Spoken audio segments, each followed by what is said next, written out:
It's a new season. It's a new light. It's a new day. We got new champions. A new season about to start. We about to go into the off season. So let's get straight to it. What's up, B-Miss, man? Check out Off the Bench anytime you get a chance. Hey, Off the Bench, it's 89.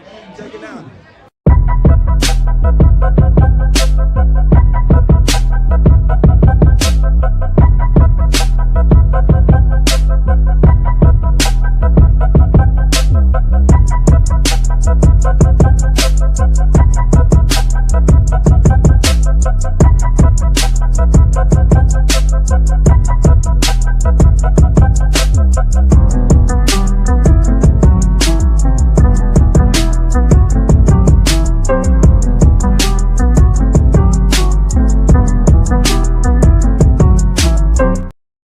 What up? What's good? What's happening? It's your boy Big Herb here, and welcome to another episode of Off the Bench. We are on the road to 1,000 subs. So without further ado, can you do me a solid? Hit that like, comment in the comment section, subscribe, hit the bell notification so you can be abreast of what's next coming on Off the Bench. Starting off, guys, if I had the capabilities to do this on my platform right this second, I would, but there's currently a presser going on right now with the Commanders introducing the new offense and defensive coordinator with David Blau and Durante Jones. So hopefully you stay here. We're going to go back over there. And when I get a chance, I'm going to go ahead and look at it and then recap it when we get a chance. But before we go any further, I want to go ahead and send my condolences to Sonny Jurgensen and Barry Wilburn, former players with the team. Just want to send my condolences to their families, starting off with Sonny. Me growing up as a Commanders fan, I got to see Sonny, not watching him play, but listening to him on the radio. That's where I got my introduction to Sonny Jurgensen.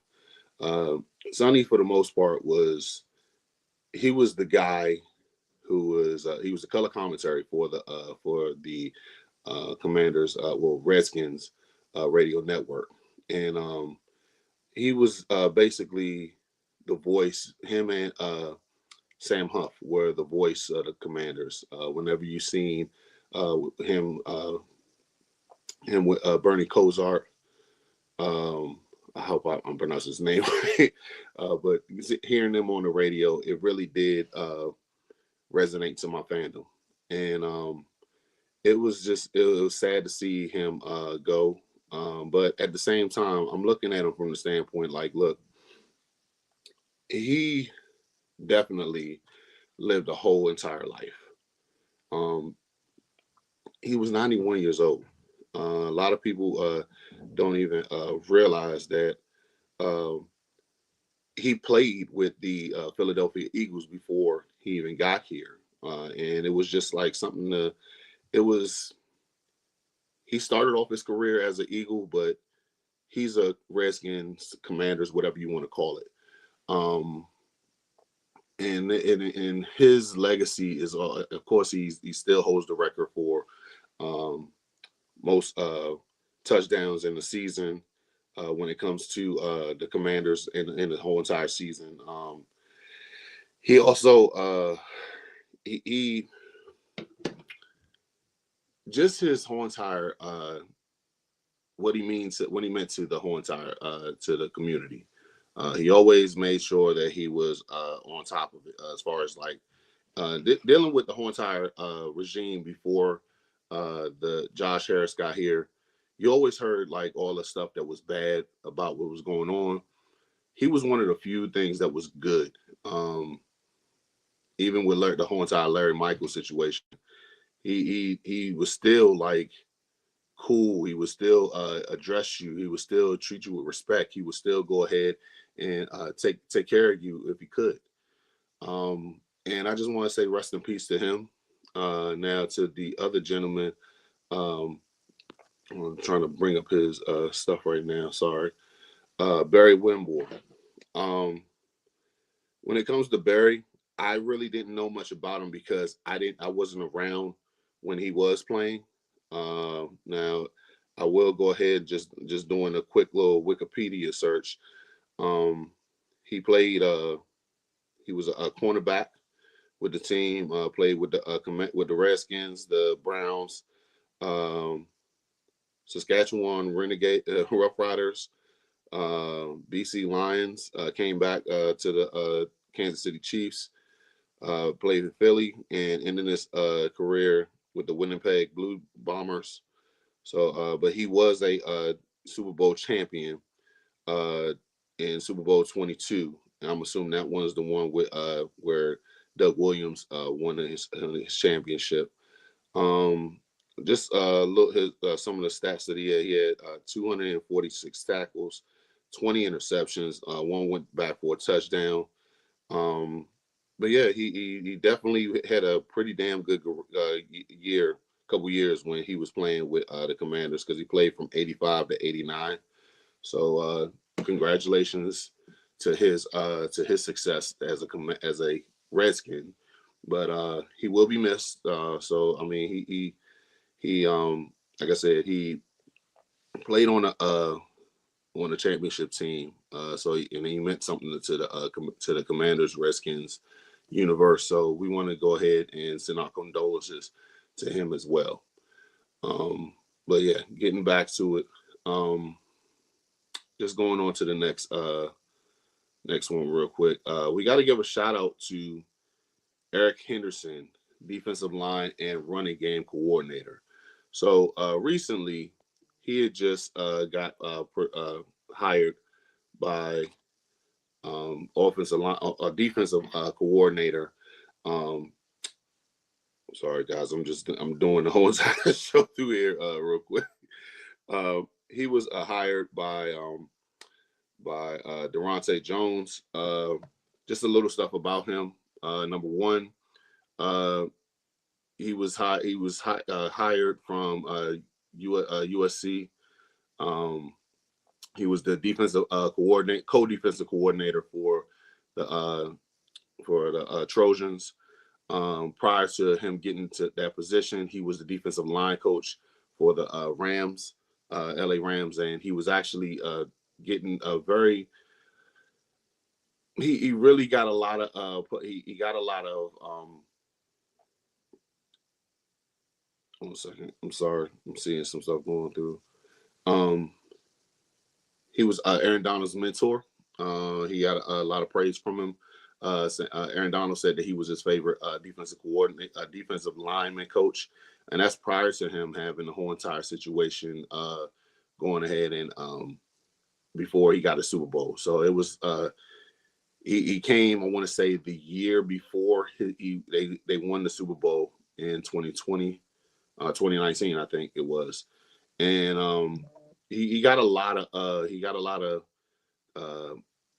praise from Aaron Donald. He also was 3 years defensive line coach for the Rams. And they've been on top of the run for the top five every one of those years that he was there. Also, he's had a history of proven defensive lineman development. He's every single like I said, every single time that he's actually had a defensive line come up, they've top five in rushing in the 3 years that he was there. They also he's getting a lot of praise as far as like one of the top defensive lineman coaches in the league. Also, when he was at USC, he was the top recruiter in the nation, not just with the Trojans and for the defensive lines or anything like that. No, he was the actual number one recruiter in the nation. So now he puts that away to become to be the new defensive line coach. So we'll go ahead and see exactly what happens with that.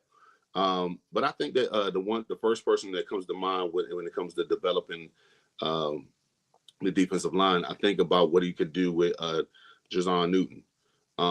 What he could do with with Deron Payne, if we're gonna keep Deron Payne.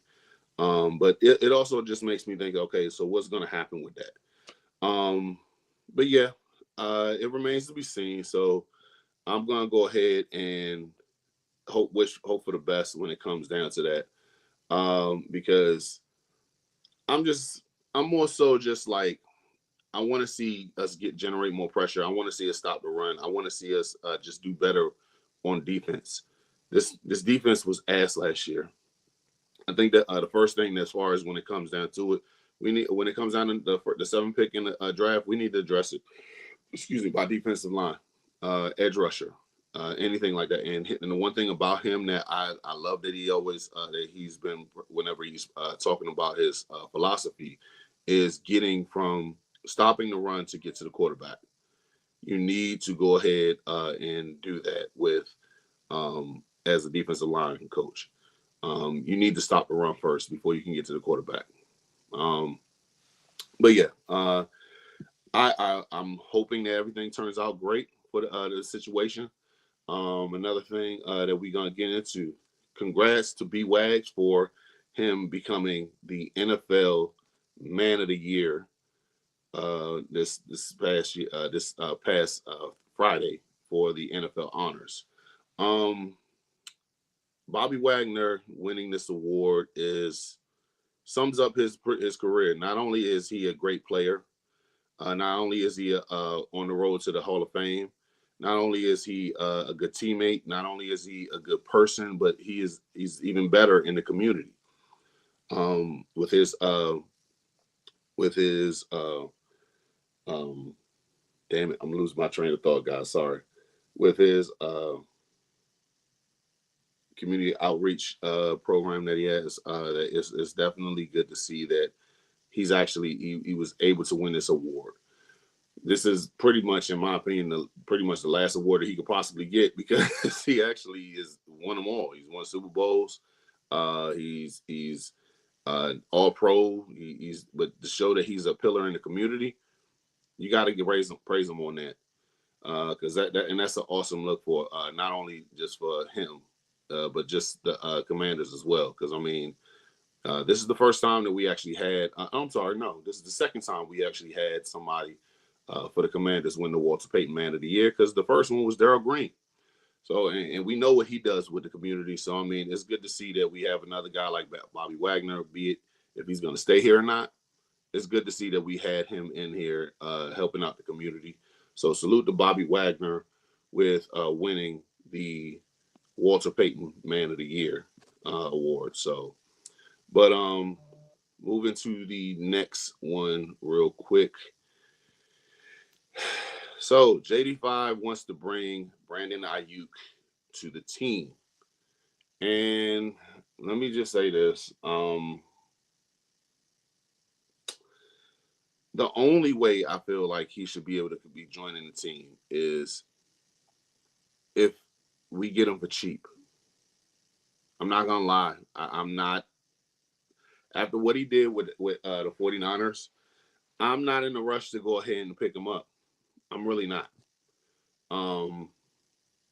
It's just the fact that he's definitely just not professional at all.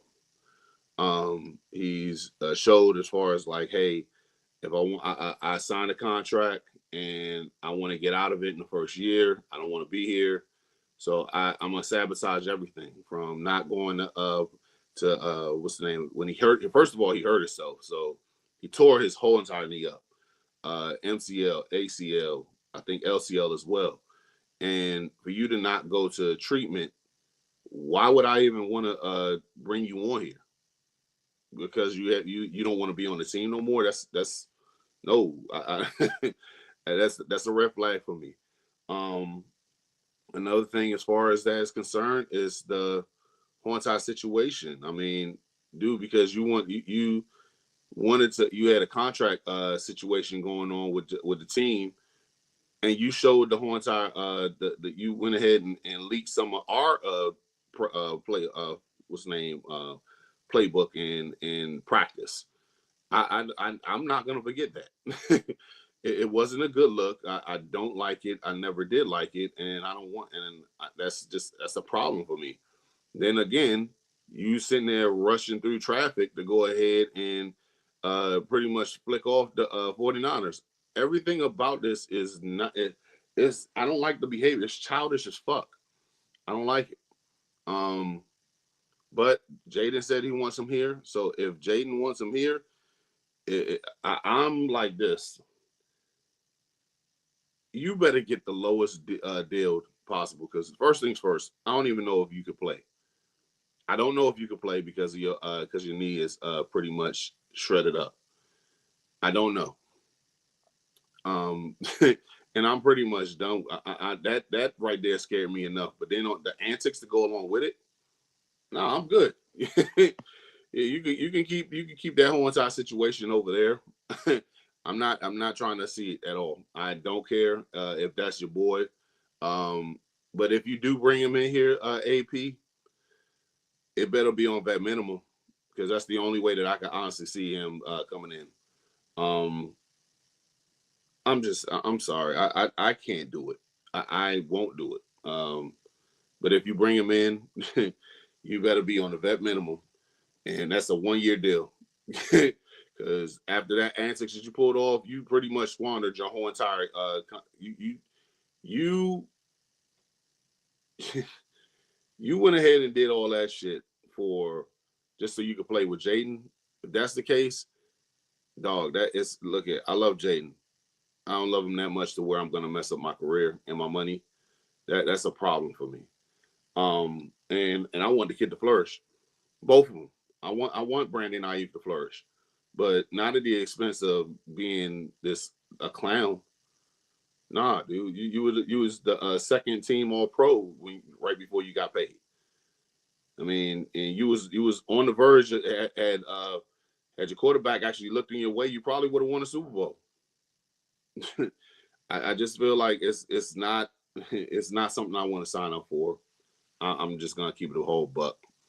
But moving forward, I got a question for y'all. Are the Super Bowl era uniforms permanent? And the reason why I'm saying that is because with the whole entire situation going on, they're talking about like, hey, this could possibly be our new fit for the remainder of until for the foreseeable future. I pretty much I don't mind having this one. My question is, what are you going to do with the black ones? Because I still love the black unis. I got a personalized one. Me and my dad. I went ahead and I wanted. I'm eventually going to get these jerseys right here.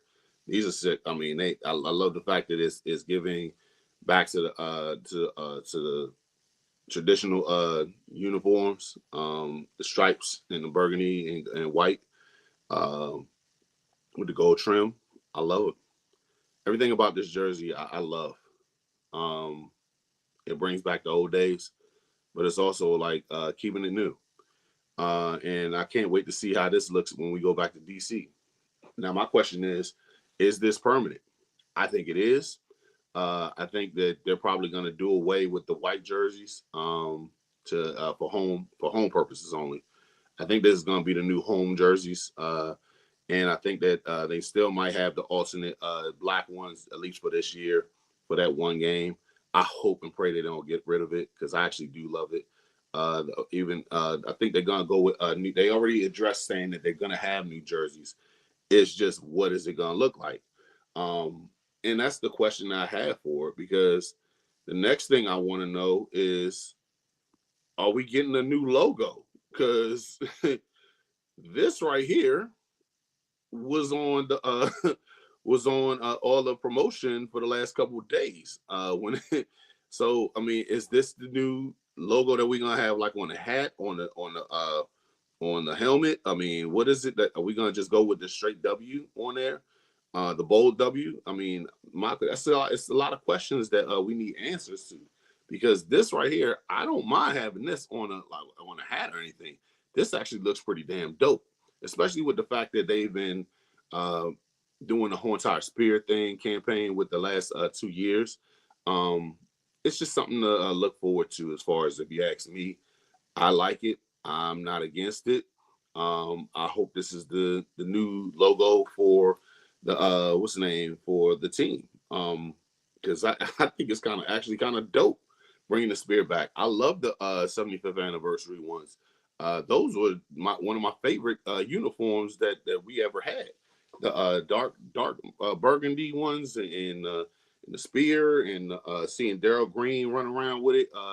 Because I remember my uncle had the Daryl Green 20th anniversary / 75th anniversary ones with that one. So I love it. I hope this is the new logo for it. Now, I just don't think that they should put this on the actual helmet. I think the bold W is just the only one because it's just too much, if you ask me. Yeah, man, I thoroughly, I like everything about this right here. I mean, now my whole entire question is like, when can we get this done? Because I want to see this on some merch. I want to get my own. So, but before we go any further, let's hear it for our sponsor today. So let me fill you in on W. W is a powdered energy drink that replaces other inferior caffeine beverages. It contains 0 maltodextrin, 0 fillers, 0 artificial colors or dyes, and is no proprietary blends. The star of the show is our caffeine fruit extract, which helps you focus with no jitters or no crashes. Can't even front, man. This is a pretty tasty beverage.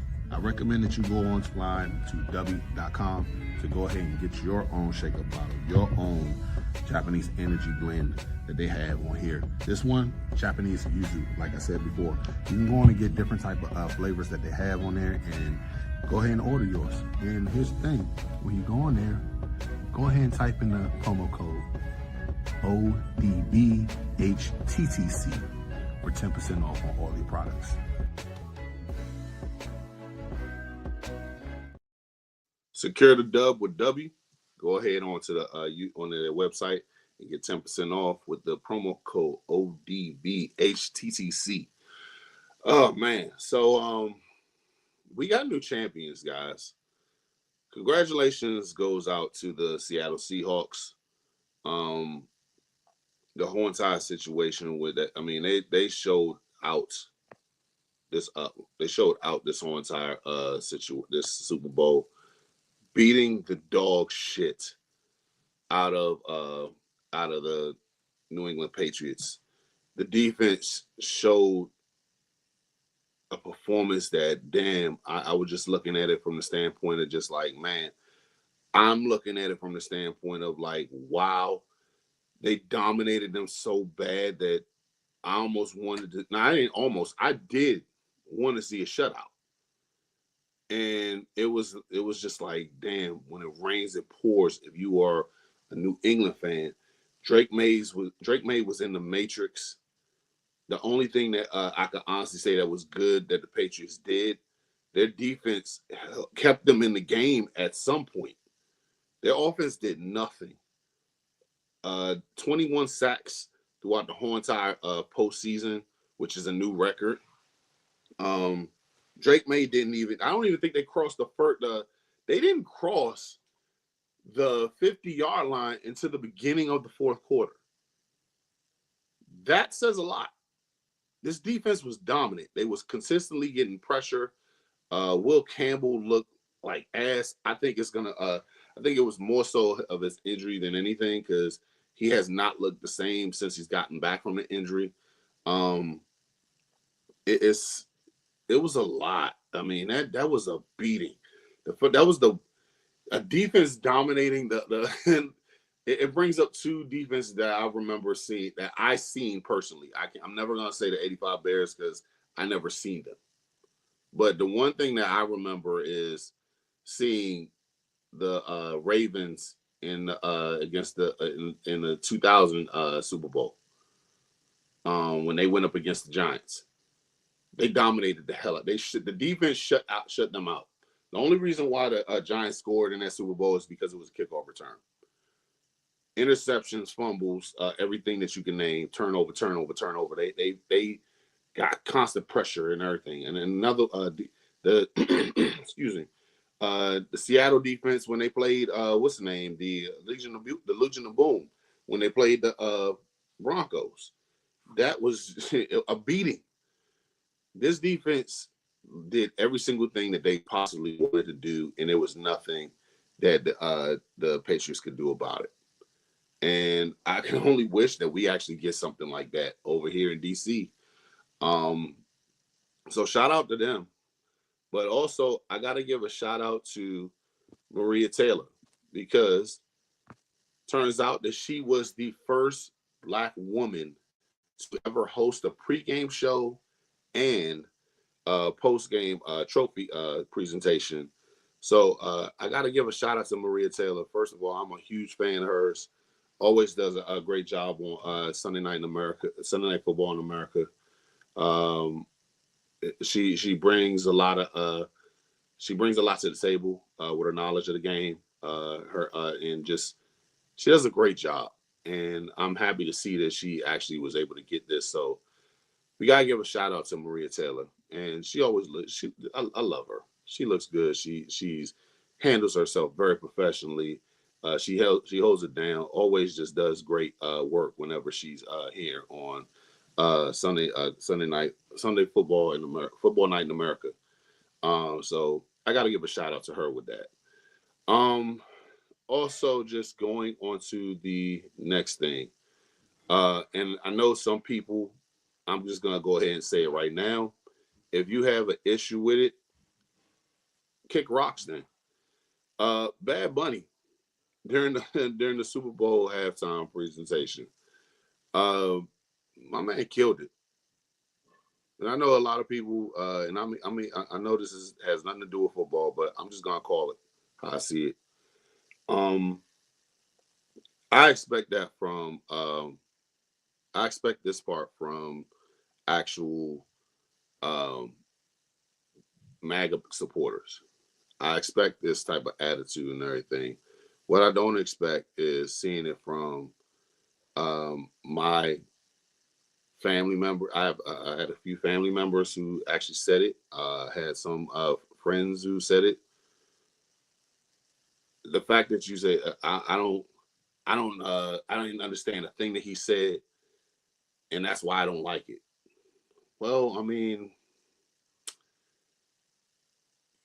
go and if you don't like it if you really have a problem with it that much, Rosetta Stone ain't that inexpensive at all. So, or you could just go on and see what the lyrics say. Because I mean, to see the performance that he put on, I mean, it definitely resonated with me. It showed me how their culture in Puerto Rico.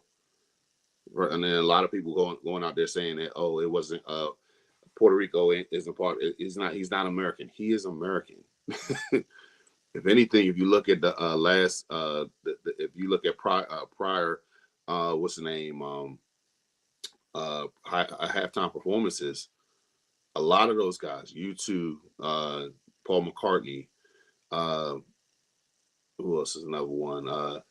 Secura, couple, just to name a few of those people. Those aren't American, and I didn't hear any of y'all bitching and complaining when it came to that. Coldplay, they're not American, but yet because he's a Spanish-speaking American, y'all have an issue, and he's one of the biggest performers in the world. And I mean, and it just showed like, hey, he actually put on a great show. Look, I couldn't understand a fucking thing that he said, but the vibes was on point. I loved it. I think he did a hell of a performance. I think what Kendrick Lamar did for Black people last year is what Bad Money did for Latinos. And I thought it was a dope performance.